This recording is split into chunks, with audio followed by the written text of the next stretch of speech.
Run number 2 of day number 2 here of the World Para-Alpine Skiing World Cup.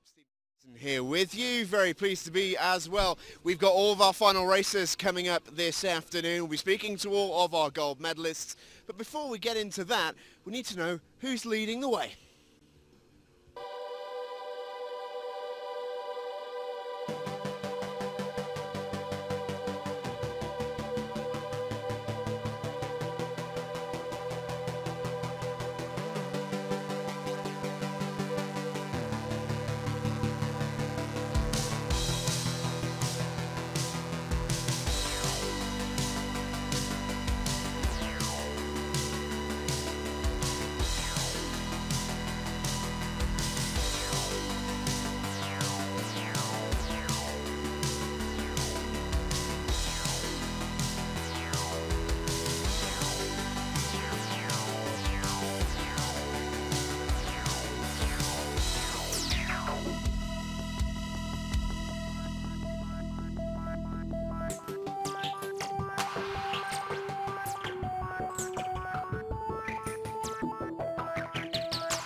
Well, as you can see, some fantastic skiing this morning, and all the big hitters really back to their best somewhat. They're all leading the way, and your own Campshire in particular, really impressive in the men's sitting. He leads by quite a way over gold medalist from yesterday, Taiki Mori. But as we saw yesterday, anything can happen in this sport, so don't go counting those chickens just yet. Conditions are absolutely perfect here in La Molina. The sun is shining. It's a beautiful day in Spain. Conditions out on the slope are just about perfect. It's time to go then for run number 2. Where are those gold medals going to end up?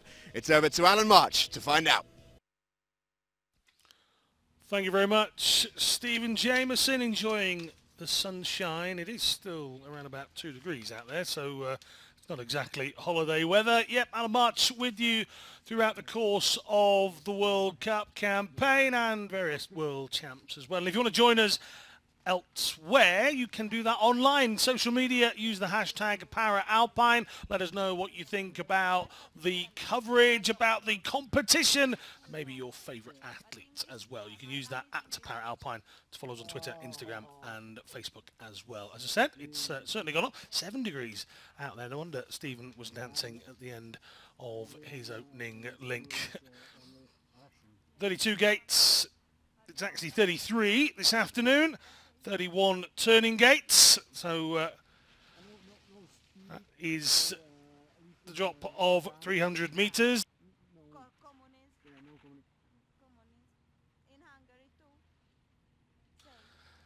So 300 metres all the way down, and World Cup points on offer. Perrine, the only one of the two to survive the first run. Unfortunate mistake from Menna Fitzpatrick, which left her a little bit upset after the run. However, Perrine, current leader of the World Cup, has an opportunity to cement that 30-year-old won't particularly take it easy on the course. They won't blast themselves down, but this won't be a slow run. Just see the guys and girls on the side of the course just waiting on, so the women's VI won't last too long. Guide on the right, Mel Perrine in the middle, man I've never met before on the left. He will allow them to go. The rest of the ladies in the background, sit skiers and standing skiers alike, getting themselves ready for the competition. So Mel Perrine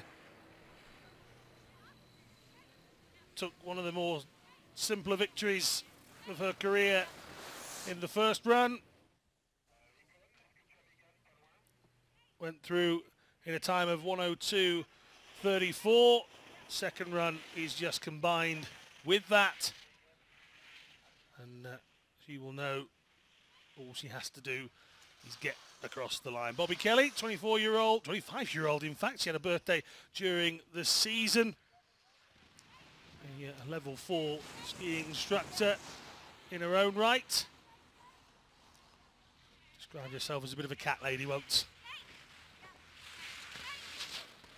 Perrine, physiotherapist when she is back at home, and something she's planning on spending a bit more time at home during next season.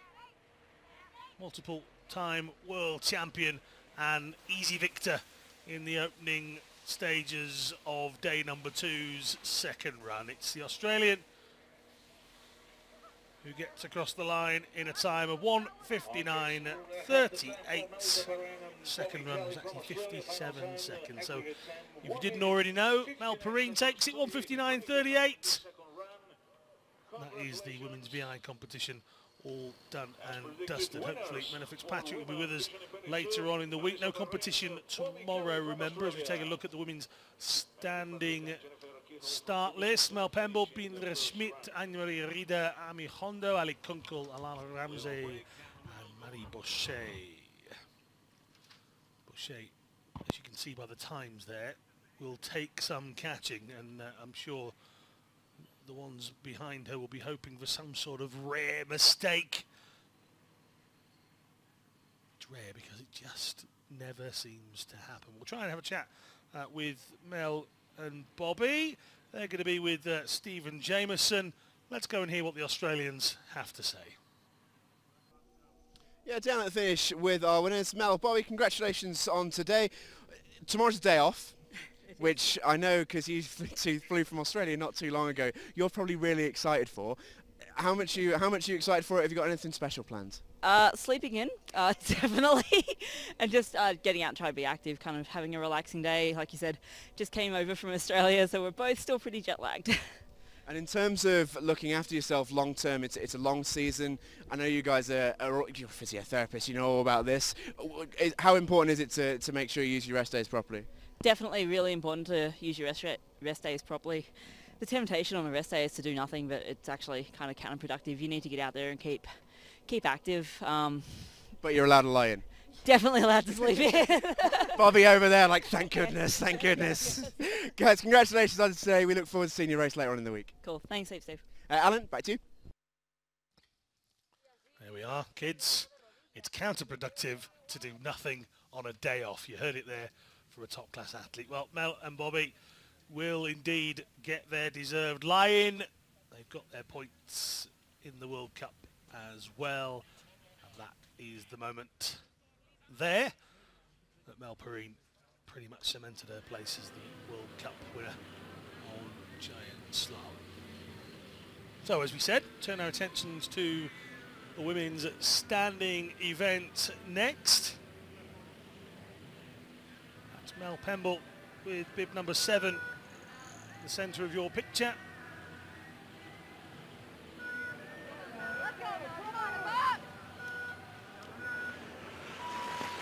Teammate Frederic Turgeon going out in the first run.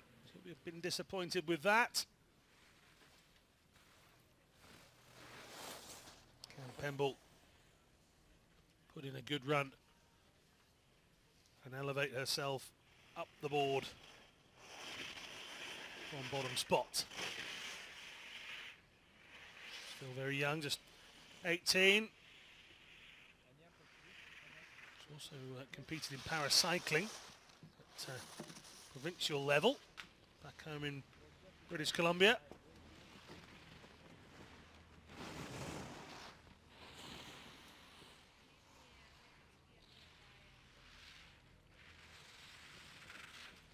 Wanted to go to the games, that was the ambition last year, and managed it. Got on the Canadian team. Pemble hits the line, 2:04.90. So that's what's there for everyone else to try and compete with. Will that be a time that can push Pemble from bottom spot? Only time will tell us. This is Binja Schmidt from Switzerland. Who finds herself well inside, but I think the split time at the beginning there may have been very wrong, but it's just a minor glitch. Now we're going with Binja Schmidt from Switzerland. We're in the top 10 of the... We're sending two. Binja Schmidt from Switzerland.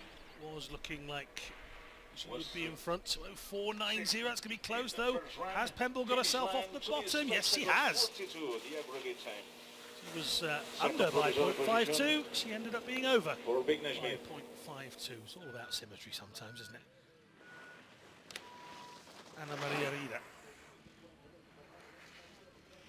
This morning there's plenty of new, exciting young talent coming through at the moment.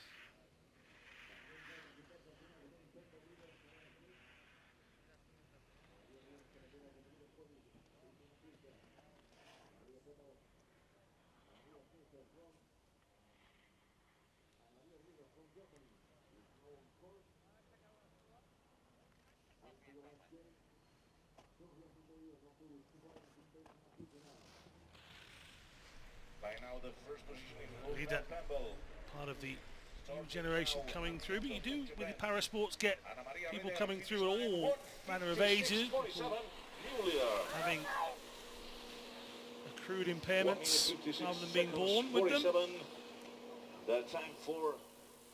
Ami Hondo. Hondo had a real scare at the bottom of the run this morning.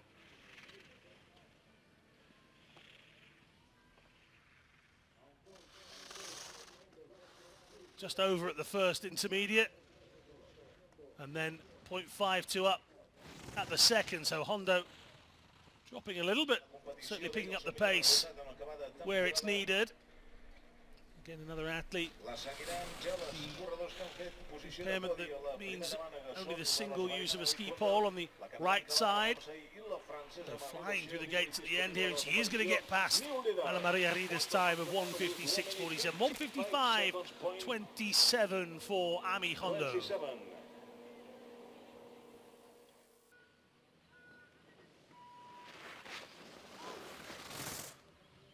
Well, some people might have been surprised by Ali Kunkel a little bit earlier on, but if you follow Alpine enough, you know that she's got some big events already under her belt. Despite still only being 17, she has competed at the World Champs. She competed at last year's World Cup finals. She was in Pyeongchang as well. 8th place finish in the giant slalom. Already you can see that a year on she's stronger, faster. And the American from Steamboat Springs in Colorado, where I'm sure Mum is watching on, is heading towards the line. Oh, just inside Hondo's time, 1/100th of a second, 1:55.26. Well, it's a podium place for Kunkel. Oh, and I was just about to say a fall or a mistake from either of the next two, and straight away, Alana Ramsey getting all off balance. And that's put her behind. So Kunkel leads from Hondo. And Ramsey is still 0.26 behind the young American. So USA against Canada here against the clock. And that early mistake could have been huge. 17-year-old Kunkel about to find a podium place in the World Cup. 4th place in the downhill at the World Cup final last year in Kimberley. 155.26. Oh, to fall! Well, I have to see if she's okay. I think she's hit the gate with her head and face area, so that's going to be interesting. So Ramsey is on the deck in the finish area. Bochet is already a country mile ahead.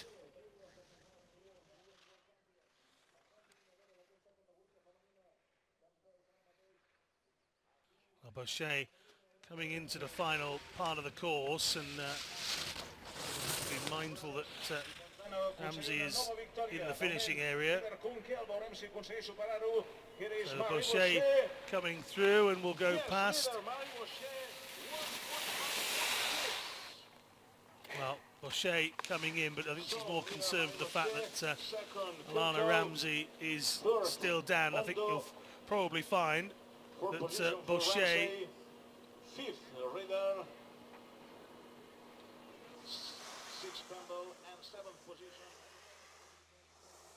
well, Bochet wins it. She was just going over to have a look at Alana Ramsey herself. Actually, Bochet is a wonderful champion. Kunkel does indeed get a 2nd place finish. So well done to the 17-year-old. Ami Hondo, 155.27. Finishes eventually in 3rd position. Ramsey's time, she did clock the time.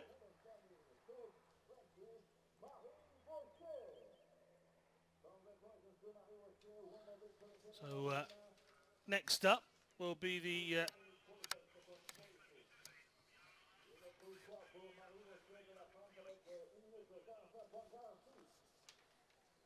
men's standing, women's sitting coming up next.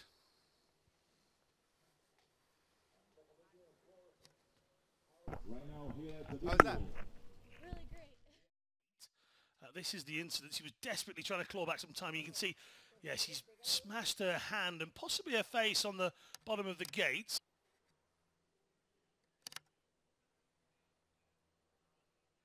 Okay, let's hear from our race winner, shall we?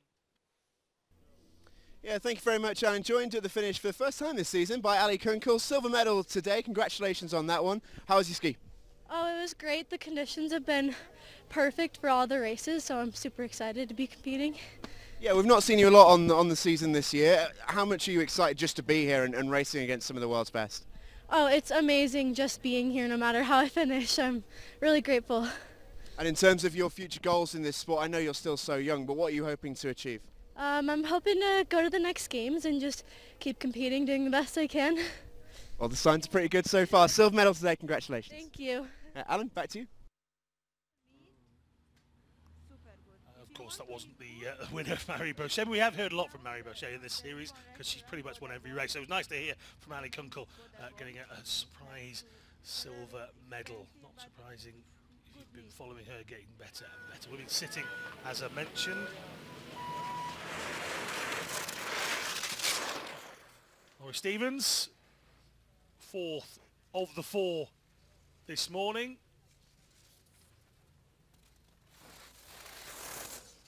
Experienced American find herself behind Barbara van Bergen.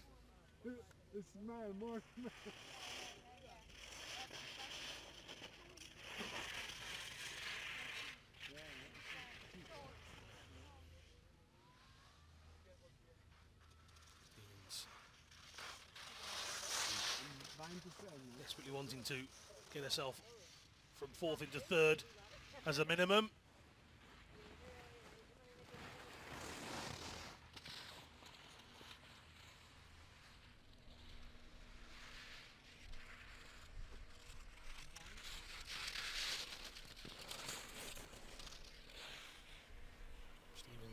into the final drop then.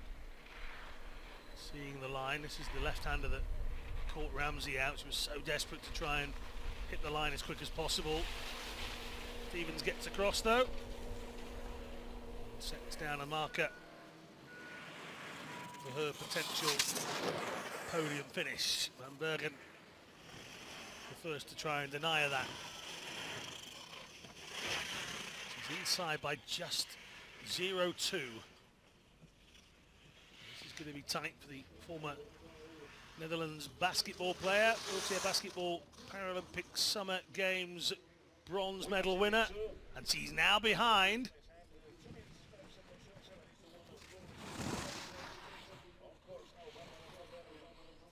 Can Barbara van Bergen find something in this bottom section? The Dutch do have a heck of a sit-ski team.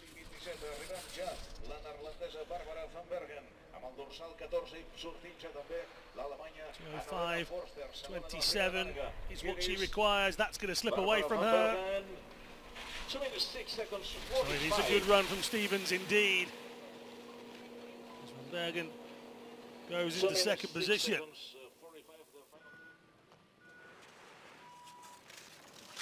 Molina Forster.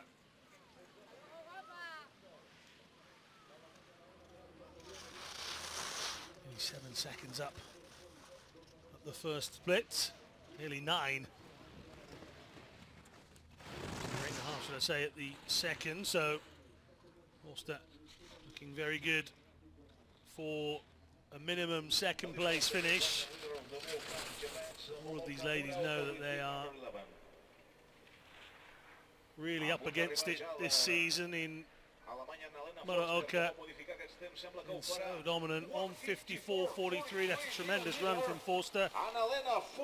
Well over 10 seconds clear of the rest, but here comes the World Cup leader, the world champion and the Paralympic champion, giant slalom. And will Momoka Muraoka do this time out? Originally from Saitama in Japan, frighteningly still only 21 years of age, 0.74 up on Forster.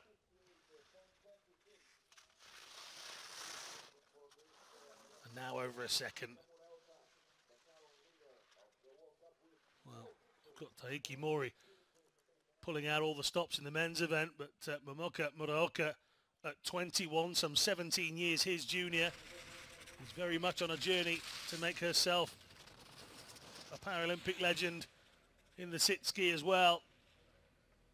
If she can achieve half of what Taiki Mori has done, she'll be doing well. And look at this, 1:52.89. Muraoka will get to chat with her friend Stephen Jameson once again. The two of them have a unique understanding. We'll see that in a couple of moments. But we can take a look in a moment at the finishing results for that event then.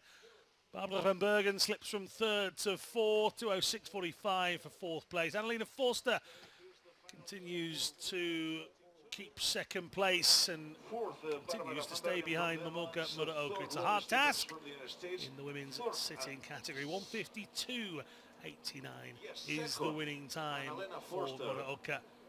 And the World Cup leader continues to dominate. It doesn't seem to matter whether it's here in La Molina or Vesana, or indeed the World Championships. Muraoka is having a very good time indeed. Well, we can hear from Stephen Jameson. Let's go over to him now. Yeah, thank you very much, Alan. She did it again. Momoka Muraoka, congratulations. You seem unstoppable at the moment. Another win. How confident are you right now? Yeah. So my first run is snow is very too hard for me, so I couldn't good race. Yeah, but second race is so very good condition. Yeah, I can try. And is the goal for you here in La Molina to win every single race? I know we've got slalom coming up later on, but are you targeting on winning everything? I'm not good at slalom, so I don't like, but I will do my best. Well, you must be so full of confidence now from the GS. It's going to give you a chance. Momoka, congratulations, and we'll look forward to seeing your race in 2 days' time. Alan, it's back to you. good at slalom. There's a little bit of a sly lie in there somewhere. She's getting better and better at everything, and that is probably more frightening for the rest. Momoka Muraoka, we've just seen her with Stephen Jameson. This is a look back at her winning run just a few moments ago as well, and this lady will continue to do well in the World Cup. Well, we're into the men's events now, and it's quite funny. Yesterday we had 2 people go out from the 5. The 2 that went out yesterday are still here, and 2 of the ones that went through yesterday have gone out. Both of the French athletes no longer with us in the men's standing event, including Hyacinth de la Place, who won his first ever World Cup yesterday. Crashed out in the first run today. Kevin Burton, who went out in the first run yesterday with his guide Kurt Grimmelman. If it gets to the line, guarantees himself a podium finish. That is as simple as it is this time out.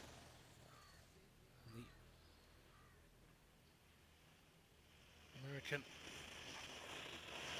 will be aiming to do just that. 36 now, originally from Denver.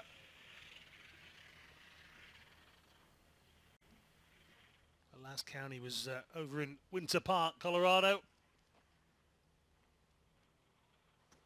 Only took up Paris skiing in 2011. Gave the longer distances a go to begin with, but only debuted in 2017 in the Alpine format. So, relative youngster in that sense. Burton will indeed get to the line. So, it's a minimum of 3rd for Burton, and he might be rewarded by the fact that these 2 need to work very hard to try and chase down on the leaders. So this is Marek Kubacka and Maria Zatovikova, a pairing that have been around for coming up to a decade together. Marek has been attempting VI skiing for a lot longer than that.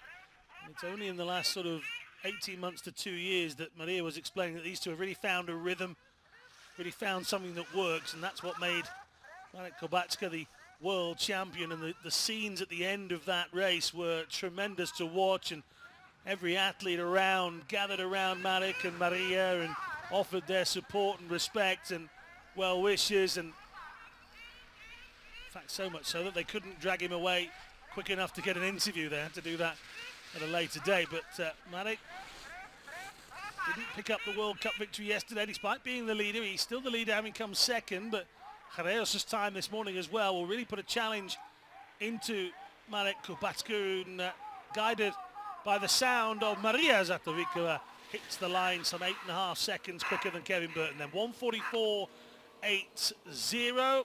Jareos will know he has work to do then. All in green is the guide. That is Maros Hudik.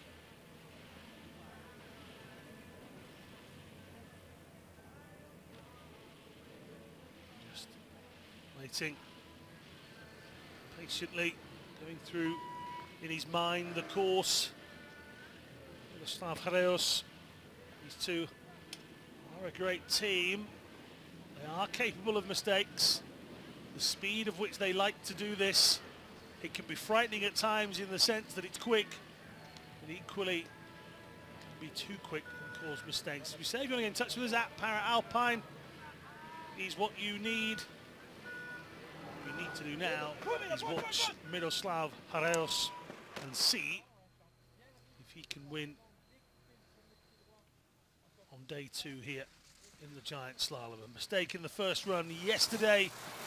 He needs to be clean and crisp in his 2nd run today, and he's already behind. 0.61. There wasn't a great deal separating the 2 of them at the end of the first run. And Kubacka has a lead. Now 1:21.13 through this section will show us where we are in this competition. Oh, and the lead is closed up a little. 0.38 now. Can Jareos find that 0.38 in this bottom section? the 32-year-old Paralympic champion of the Super Combined events. A great all-rounder, needs 1:44.80. That's going to go by, and Kobatska shows just why he is the world champion. So Marek takes it from Miroslav, but it is a Slovakian 1-2. Okay, so we're going to have the times for So Kevin Burton, 1:53.22 for the American. It's a podium finish for him. Miroslav Horeus led after the first run. He finishes on 1:45.84. And Marek Kobatska, guided by Maria Zatovikova, 1:44.80. The only B1 athlete within the competition. Time factor of 61.27. Allowing him a time of 1:44.80. Let's go over to Stephen Jameson. He should be with our winner, Marek. Once again down at the finish line, this time with our men's VI winners. Marek, a huge congratulations. What does this win mean to you? Because I know from speaking to you both, these conditions are not very easy for you. Marek, že aké no, dobre, môžeš hovoriť. Hej, bolo to jeden z najťažších obrákov pre mňa, nie dĺžkou a nie náročnosťou postavenej trate, ale tým, aké bolo zloženie tej zjazdovky. Bolo to ako betón tvrdé. Také sme to už nemali dávno ani na tréningu, ani preteku, takže počuteľnosť veľmi náročná. O to viac sme si museli dávať pozor na kontakt.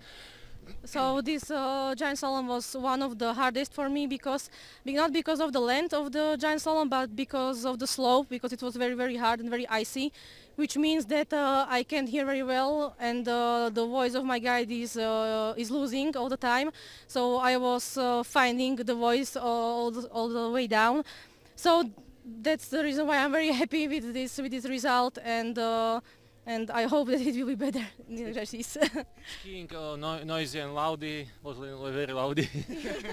I mean, you said to me just off air it was more like sledge hockey rather than skiing, so it must be so difficult for you guys. Congratulations on a fantastic win today. Thank you very much. Alan, back to you.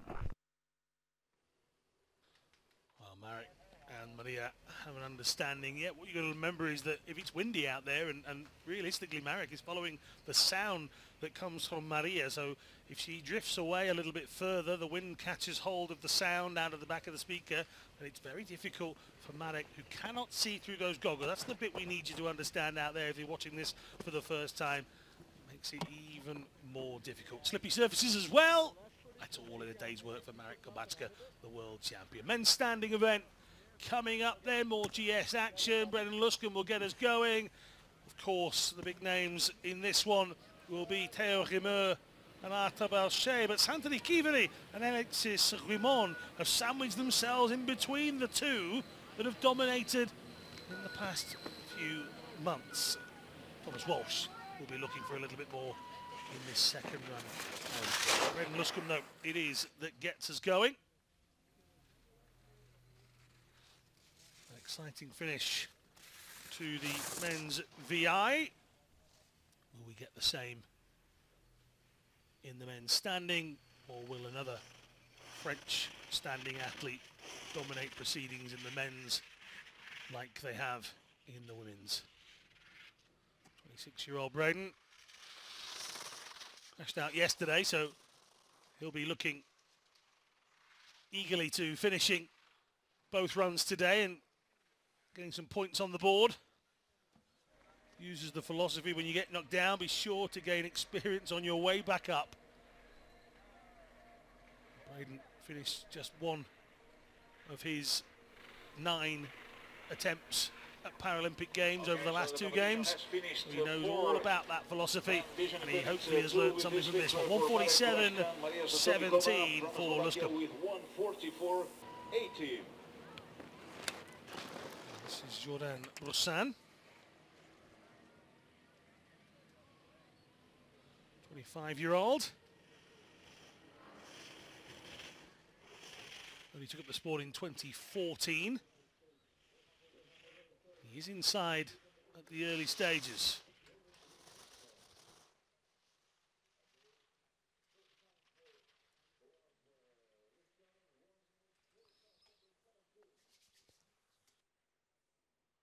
.21 up at the second intermediate for Brossan. should get inside Luscombe's time nice and easy. 1:44.43. Big smile from Jourdain. Another that will be disappointed to be so far down the list from his first run. He's sort of got used to finishing just behind Rimeur and Bauchet in recent events. So to be as far down the order as he was would have felt strange. 1:83 inside Jordan Brossan's current leading time. Make that 1.78 though.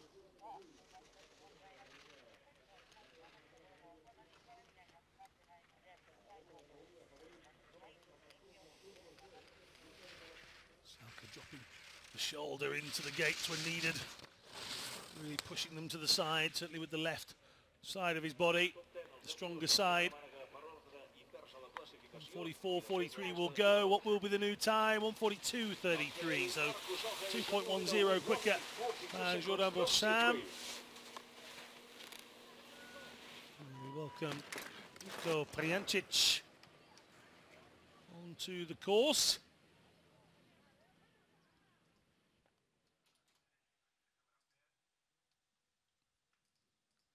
0.8 is his lead on Salka at this moment. As with all athletes, you're always trying to get at least one place more than you started with. 1.34 quicker at this stage for Nico. Keep this momentum up. This will help him to try and get above Lindström or Walsh. That's good from Pijancic, nearly breaking the 140 mark, 140.77. He goes into the front. Salka was 1:42.33, so it's a good time from Nico Pijancic.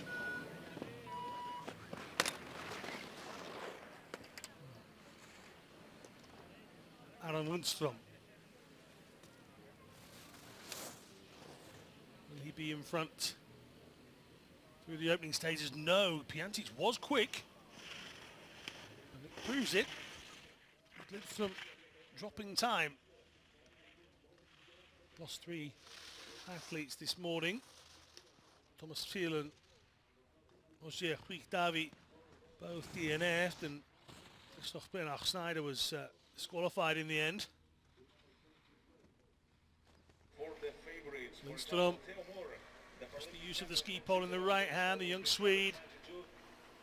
Comes towards the line, 1:47.7. Oh, a big hit at the end as well. The skis flying into the air, and Aaron Lindström is left lying on his back. Well, up he gets, and he'll be more disappointed at the way he's finished rather than being in any sort of pain. Well, there you go.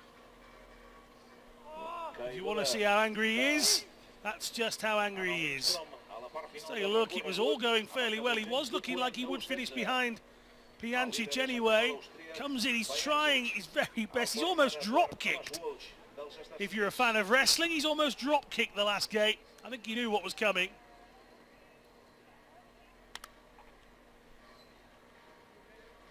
So that's probably a disqualification. I don't think he's got inside that gate at all, but we'll have to wait and see. I think the timing signal might have been fooled by the fact that he was in the air as he went across the line.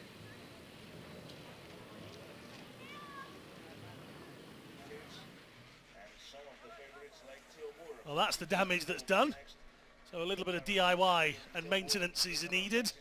And this is why. Let's have another look back in slow motion then. This is Lindström as he cuts back in on this left red gate. Here he knows he's cut too much and takes to the air. Very, very dramatic. He's fine, he's up, he's about. And I'll tell you what, he's more annoyed than he is hurt. So Aaron Lindström giving us a flying finish, but not quite the way he would have wanted. And the gate being returned to its former state. If that man can remember the instructions. Well, at Para Alpine, if you want to join us on Twitter, Instagram or Facebook. You can use that to follow and you get all the extra content that's not provided here on the live stream. Nico Pijancic is the current leader. Lindstrom's time is showing as 1:41.16. I'm pretty sure that will get wiped off because he's not gone inside the gate. He's gone through it. He hasn't gone inside it. The athletes who finished their day. This is Momoka Muraoka packing away. You can see Binya Smith. Stage exit left. And we're just under 30 seconds away from getting our competition back underway. So Lindstrom goes, so Pijancic does get his wish. I think he was going to get it anyway. And he has gone at least one place higher. Thomas Walsh will want at least one place higher. He said earlier to me that he had one of those oh my word moments when he thought he was going to go. He said that, you know, the moment when everything's in slow motion and you just think, oh, this is going to hurt. And he somehow kept it upright. Somehow kept it on the course, and he's already ahead of Pijancic by 0.78.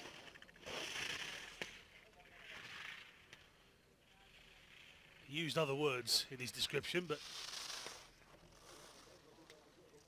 we can't use those. He's sporting a very interesting suntan line as well, having done a workout on the rooftop of his hotel yesterday, wearing a bandana. He's got a white tide mark across the top of his head. He won't mind that if he can get himself a medal. 1:39.13. He's 164 ahead of Pijancic. Has the American done enough to climb onto the podium? There's all manner of talent ahead of him, including Perrine. He's a little bit off the pace this morning, Perrine, with Guimond and Kiveri all going faster, as well as Bauchet. So these two finishing on the podium at the World Championships. Not on the podium at present, but Perrine already much quicker in the opening stages than Thomas Walsh. 1:36 now. A couple of hairy moments yesterday. It's a little bit more reserved in his run this morning, and that might have been to his detriment as he slides into these final few corners. And 1:39.13, that should be more than achievable here for Perrine, but how quick is it? 1:37.50, Switzerland from the USA for now. Alexis Guimond, medalist at the Paralympic Games last year at bronze. He was all the way down in 7th at the World Championships, but this morning's first run was evidence of what Guimond is very capable of. He's 0.36 behind Perrine, now 0.85. Doesn't want to lose too much because that will mean him dropping behind Walsh as well. I'll have to wait and see. Walsh was 1:39.13. Perrine more than a second quicker than that at 1:37.50. Here comes Guimond, 1:39.10. Oh, he's just ahead of Thomas Walsh and goes into second position. For Alexis Guimond. So, Guimond will get a minimum of 4th position. Perrine will be on the podium. This young man here was all smiles. I saw him a little bit earlier on. He's had some big health issues to deal with in the opening couple of months. They've been monitoring his heart and all sorts. Oh, he's got it sideways there. Still 0.6 ahead of Perrine. Kiveri finished last season strongly, had a very good time at the Paralympics, would have desperately wanted to have got a medal. He got a 4th place and a couple of 6th place finishes as well. But Kiveri looking for some World Cup magic. 1:37.50. We know he's outside. Well, it's at least 3rd. He punches the air. He knows it's a podium place, and I'm thinking but that's maybe where his heart was after Bauchet. And despite the fact that Perrine finished in 4th after the first run, Bauchet still has to beat his old adversary, Perrine. 1.11 up though. If it's clean from here on in, it's steady from here on in, it's a victory for Arthur Bauchet, no doubt about that. But he doesn't do slow and steady. He's dropped a little bit of time as well. Mistake could be very, very costly. Guimau's second run, by the way, 47.35. So much quicker than anyone else. He's faster than Thomas Walsh by over a second. Bauchet, 1:37.50, tick it off. 1:36.77, didn't need to be as fast as everybody else, but he knows that's enough to make victory once again, and the World Cup leader carries on in the form of his life.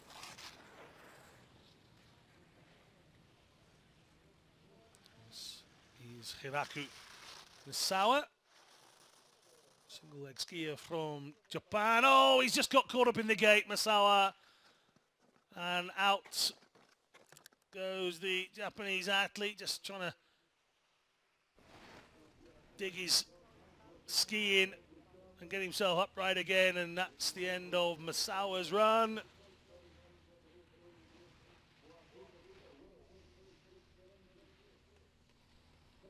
Take a look back at Misawa then. Just cutting in here, and yep, just loses a little bit of balance, and then all of a sudden his outrigger gets caught in the gate. And it's 50-50 when you do that. Sometimes the gate wins, sometimes you have the power to get through.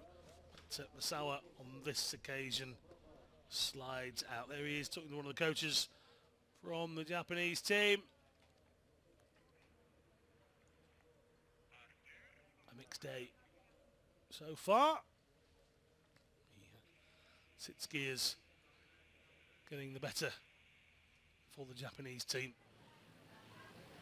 Manuel Bodanks, as we mentioned this morning, yesterday gave us something interesting to look at. The prosthetic on his right leg pretty much snapped in half just above where the ankle would be. He was saying to me that he knew he'd lost his ski, but he didn't realise that his prosthetic had snapped. He looked down and said, "Where's my foot?" The next moment, the ski with the rest of the prosthetic came floating by him, so Hanks was still able to smile, and he's obviously got enough equipment to continue in the World Cup as well. He said it happened before, during a Europa Cup competition. Hanks already some 8 seconds down on teammate Arthur Bauchet, but Hanks has not been a para skier as long as Bauchet, despite his experience in years of age being higher. He's proper clattered that blue gate there. The leader is also for the French team. Bochet gets through.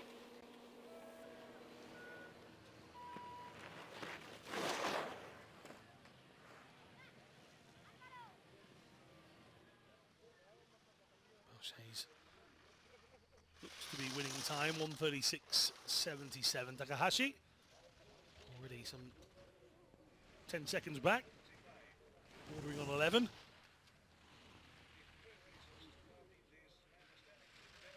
Another glorious blue sky greeting us here in La Molina. It's beating down on this bottom part of the course as well. So Takahashi comes into the line at 1:51.49 for Takahashi.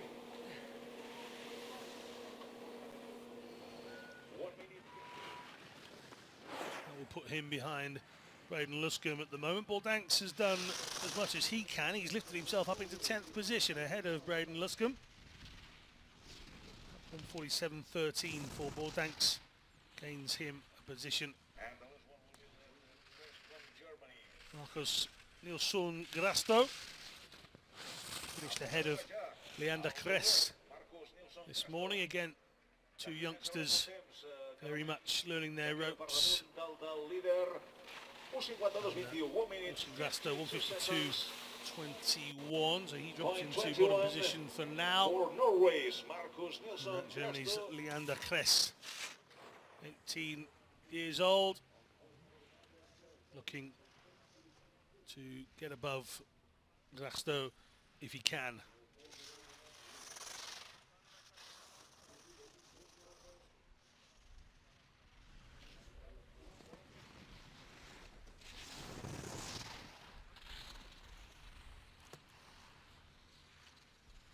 Bauchet's time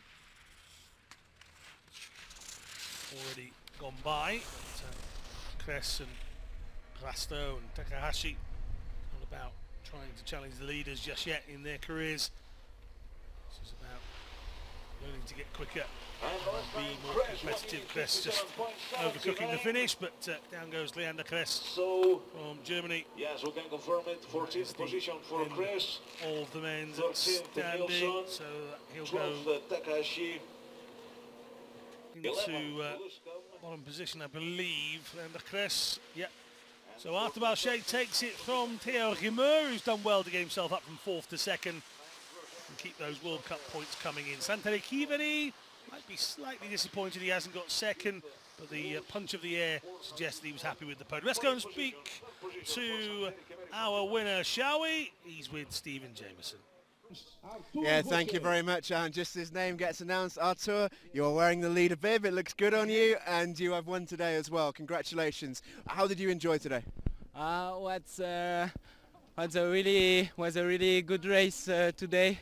I didn't see the run of Theo, but maybe he did a mistake on the first one, but he did a really beautiful second one, so congrats to him. Yeah, was a battle again. I win this battle, but I know there is one GS left, so I have to be there. He have to be there, so yeah, we will be there and we will see what happens. But yeah, I'm happy for today. And I know you said to me yesterday, this is the first time you've ever been here to La Molina. You're never going to want to leave at this rate, right? How much are you enjoying it here? Yeah, I love La Molina. Maybe if we have races next year, I say, yeah, I go to the Molina. Because, yeah, it's like we have the sun, we have really good snow. Yeah, I have You're victories, winning? Yeah. So, yeah, all is better. Sounds pretty perfect to me, Artur. Congratulations on another win. Much. Best of luck for a couple of days' time. Thank Alan, you. back to you. Well, he's loving La Molina, he's loving the sunshine. He's loving racking up those World Cup points as well, isn't he? The World Cup leader stays exactly where he was going into this, right at the top. And he, as he said, yep, we've still got one more giant slalom to come on Thursday as well. We've still got one more event to come here on day number 2 as well. The second run of the giant slalom men's sitting event. All the big names as usual involved. Kampster, Mori, Oatway, Pedersen and Kirker with the Fast 5, who will feature heavily this time around. Fair play to Luc Percival of France. He's making his World Cup debut here this week in La Molina. I'm hoping he's going to turn up in Morzine as well. Interesting story of how he comes to be a power athlete. Something so innocuous as an insect bite. We have a lot of stories about skiing accidents and motorcycle or motor vehicle accidents in general. Luc Percival brings his own story with him. Like every power athlete, it's far more than what the images show. Character, belief, fighting spirit, and what they've overcome. Luc Percival, not only is it his debut, he wasn't bottom of the list after the first run. He was ahead of the far more experienced Floris Meyer and Alex Cairns. So he's picking up experience by competing the best way possible. We saw Ali Kunkel picking up a silver. It's exactly the same for her. Vlastakan will hit the line here. That's 2 days worth of finishes. 156.88. The final time for Francis Luc Percival. Muraoka.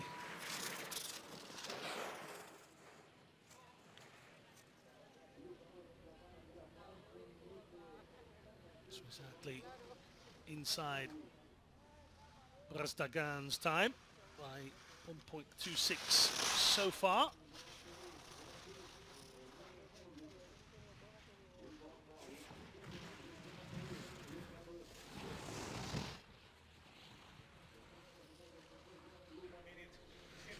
Seconds 88, his final time.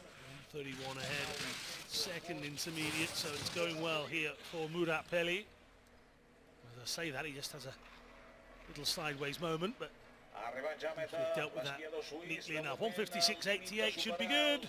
It is 155.15. In fact, he put a little bit more on the end. 1.73 the difference. Igor Sikorsky, a Paralympic bronze medal winner. Champion to come, as well as the world champion, world silver medalist as well. Sikorsky, at the start of the season with a few health problems. Oh, and he's just drifted off to the right here, just as he tries to turn around to the left. And Sikorsky is struggling with the conditions under ski to be able to stop himself, and he's absolutely furious. He's had a few DNFs this season, and that's not going to be one that's going to cheer him up at all. I was just saying, he's trying to turn into the left, and I think he hits a bump which just sends him back out to the right again. And take a look back. Igor Sikorsky's just trying to turn left here. He just can't get the body over to the left side, just can't flick that back end out to make that left-hand turn. And, well, yeah, it looks more dramatic than it is, but Igor Sikorsky will be mightily annoyed. I'm sure he'll be all right. Back with us, competing next time out. There he is, looking back, and you can just feel the frustration oozing out of Sikorsky as he goes out of the competition. The Dutch coach is just checking up on him. There's the rest. Oh, look on. There's a couple of smiles there, so Sikorsky's absolutely fine. And we'll head back to the top again in just a few moments. So then Akira Kano will be next to go.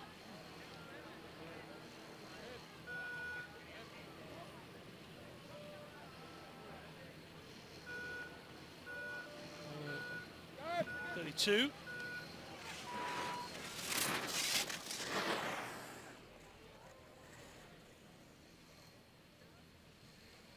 Takahashi Suzuki here with us as part of the World Cup. Normally we have a trio of Japanese sit skiers. 32-year-old Kano from Abashiri originally, and now spends his time in Nagano.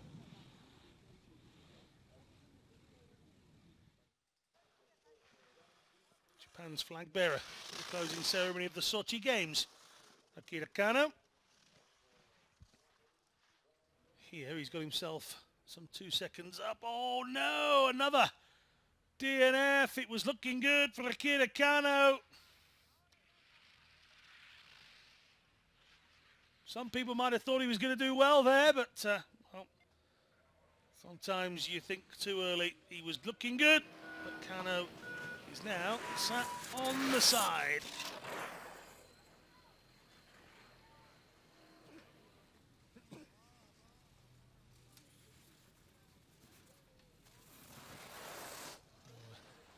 Marcus Schwaterhofer chasing down on the lead time of Muraoka, who's been technically in the leader box probably far longer than he thought.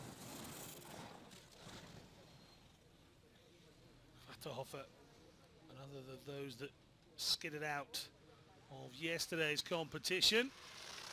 We just lost Sikorsky and Kano in succession. Schwaterhofer would give us an unwanted hat-trick if he were to DNF as well, but he's looking good so far. 2.13 ahead of Murat Peli, with 5 of the best athletes still to come. Gratahofer 155.15 is very much achievable. He gets in 152.25. The long wait starts for him then. Kirker coming next.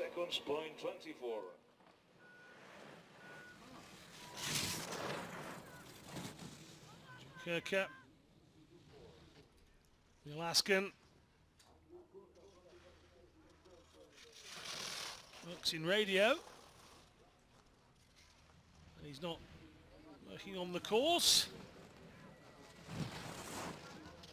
He's already 3 seconds ahead of the time set by Gratahofer. Somebody that spends a lot of time doing things, a keen fisher and cyclist. Oh, Kirker hitting it big style as well. Well, the arms either side, 148.39. But any mistake can be a costly mistake. Now this is the Paralympic champion, the world champion bronze medalist. He knows he's had his problems medically since the games. He's trying to put those behind him and get stronger. He was bitterly disappointed yesterday. Saw him after the run, and you can just tell with Jesper Pedersen, it's normally written all over his face. He's one of those characters that doesn't hide his feelings, and there's nothing wrong with that. And Jesper Pedersen didn't look too pleased, but we're used to seeing him smile. The victories normally are greeted by that full set of teeth wide across the Norwegian face. Can he do it this time? Pedersen to the line. He's going to be ahead of Kirker. 146.93. The Norwegian leads.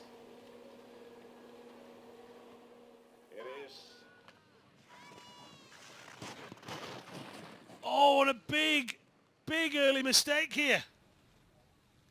Kurt Oatway goes right at the top.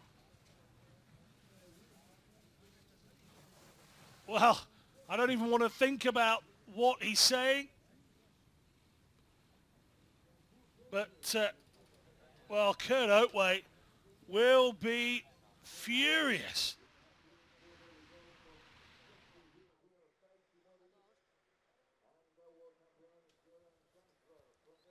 Well, Jesper Pedersen gets himself on the podium. Oatway goes, I think, within the opening gate. Amazing. Wasn't expecting that at all. Taiki Mori will have witnessed that firsthand.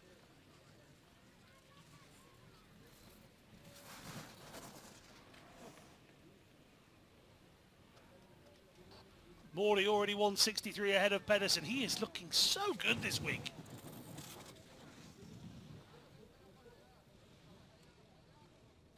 Year-old doubling up as a powerlifter these days as well, and clearly that upper body strength of his is helping. Now the time is dropping though. Pedersen's was a quick run, and we're seeing that now. Pedersen's second run 52.84. Taiki Mori 4 second place minimum. Needs 146.93, was a little bit wide there. He should still do this. Oh, and he does. Look at the time he's built back up in the bottom section. 144.47. Over 2 seconds ahead at the end. That's huge from Taiki Mori.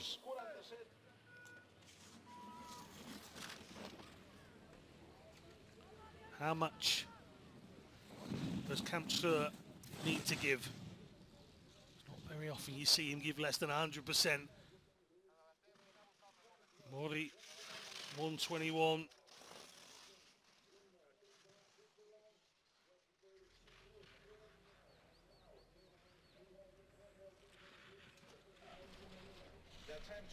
3.65 seconds up, and look at him getting his air time as normal. We got caught up on that gate, and that's the briefest of moments that it can take to change a result around here. But there's no changing this World Cup leader's position. He might have had an off day yesterday, but he's back to his best. The arms in the air. And Jeroen Kampschreur looks to be the victor, as we have our final two athletes there. Floris Meijer from the Netherlands as well. Can he find the line that his compatriot has just taken to very good effect? 10.5 seconds back on the lead time. Meijer will be looking to try and get above Brastagan and maybe Murat Pelli if it's possible. With a fair few DNFs, so in terms of finishing position, his worst case scenario will be 8th now.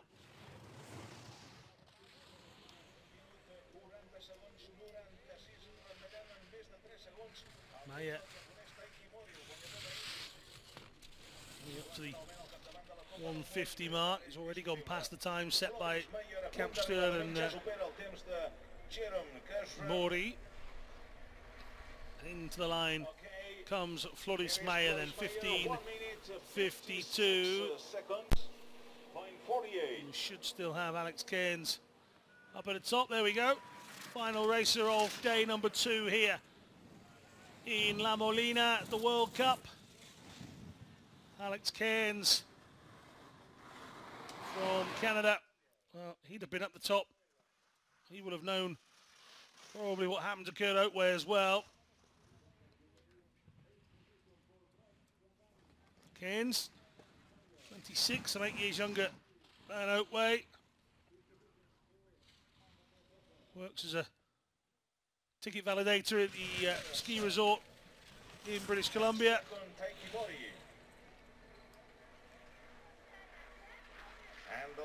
Cairns nips inside those final 2 gates then, and he will hit the line 157.52. Finally the 9th position for Cairns. So we already have should leave Cairns down in 9th position. Meijer did get ahead of Brastagan in the end, with Pelli just above them, but there was no doubting the big battle was near the top. Kampschreur held off the challengers by quite a way. Mori in 2nd, Pedersen back on the podium. Andrew Kirker's run wasn't without drama. Vaterhofer finishing in 5th position. Good Oatway with an odd one at the beginning. Let's go and hear from our winner. He's back at the top, Jeroen Kampschreur. Yeah, thank you very much, Alan. Down at the finish line for the final time today, and joined again. You've seen his face a few times this year. Jeroen Kampschreur, back to your best today. We saw a big mistake from you in the first run yesterday. You gave it everything to try and get back to it in the second run, but this was a lot more complete today. Did yesterday annoy you a little bit? Were you wanting that sense of revenge? Of course it annoyed me a bit, but despite the big mistake, I still got a podium. So I was really happy about that. But yeah, today was all for the top of the podium, and I got it. I'm really happy about that. And one mistake in the first run, but everybody was having trouble there. And second run, I think because of the sun, we got a little more grip on the snow, so it was not as slippery. So. Yeah, talk to me a little bit about the conditions here, because whilst it feels like it's 20 degrees and the sun is shining, we're in Spain, it feels like we're in the summer, the course is actually really icy and really hard, which is taken some people, I think, by surprise, especially in your guys' class. Yeah, we had a clear night this night, so then, yeah, it was just frozen up, and there's not a lot of snow here, but, you know, it's after there's a little sun on the course, it gets a little grippier, so, but, yeah, the first run is always a little... yeah, how'd you say it? It's a little dangerous. Yeah. We like that element of danger though, and that's something that I know you love, because for you it's all or nothing. We saw that yesterday, it didn't work, and today it did. So Jeroen, congratulations, top of the podium once again, and we look forward to seeing you ski in a couple of days' time as well. Enjoy the day off. Thank you. Alan, it's back to you for the final time. Thank you very much to Jeroen and Stephen Jameson for the final time from Stephen, but not the final time. When we look at Jeroen Kampschreur, this is the man that leads the World Cup at the moment. He is a real force to be reckoned with when it comes to the men's sitting classification. Dominant in the World Championships. He's looking very good in the World Cup as well, and despite that little bit of drama getting caught up, nothing seems to be a problem. Jeroen Kampschreur takes this. 140.96 was his time. He was 3.51 seconds ahead of everyone else. Well, will the dominant athletes continue to be that on day number 3 when we return on Thursday for the final giant slalom action? We'll have to wait and find out. From all of us here on day number 2, goodbye.